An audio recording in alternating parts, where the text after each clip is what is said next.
वर्दी के पहले की जिंदगी। एक फौजी बनने से पहले का मेरा सफर। हर वर्दी के पीछे एक कहानी होती है। मेरी कहानी भी कुछ ऐसी ही है। एक साधारण गांव से निकलकर देश की सेवा तक का सफर। आज मैं आपको अपनी जिंदगी की सच्ची कहानी सुनाता हूँ। बचपन में नंगे पांव दौड़ते हुए यही सोचता था कि एक दिन फौजी बनूंगा, लेकिन बड़ा सपना सिर्फ सपना नहीं था, वो एक संघर्ष था। मैं गांव में रहने वाला एक मिडिल क्लास घर का लड़का था। मेरे माता पिता खेती करते थे। घर की हालत खराब थी। मैं 8वीं क्लास से ही एक डॉक्टर के पास कंपाउंडर की नौकरी करने लगा। रोज सुबह 2 घंटे की ड्यूटी करता था।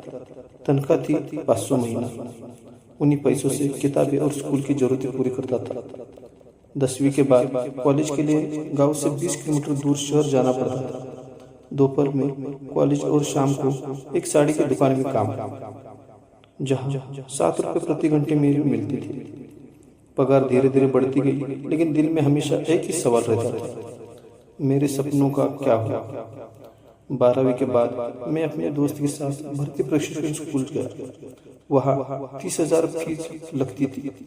कुछ पैसे मैंने बचाए थे, लेकिन बाकी नहीं थे।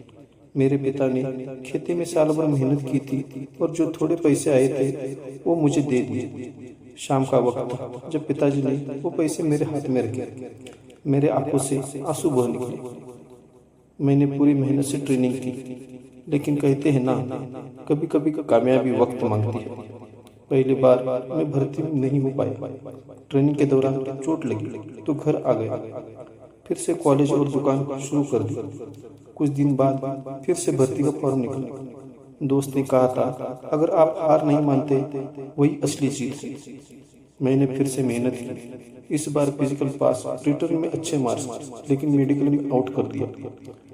फिर और एक मौका मिला। मैंने फॉर्म भरा। फिटनेस सर्टिफिकेट के लिए अस्पताल भागा, लेकिन सरकारी अस्पताल ने परेशान किया।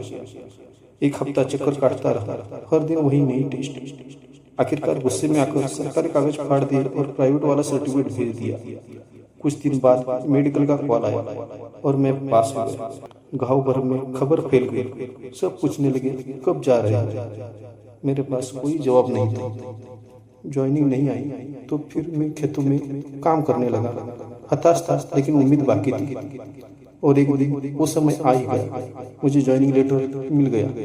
मैं रो पड़ा। जब मेहनत के बाद सफलता मिलती है तो हर सिर्फ जीत नहीं होती, वो जज्बा, आंसू, संघर्ष और सब्र का इनाम होती है। यह सिर्फ मेरी नहीं, हर उस इंसान की कहानी है जो कभी हार नहीं मानता।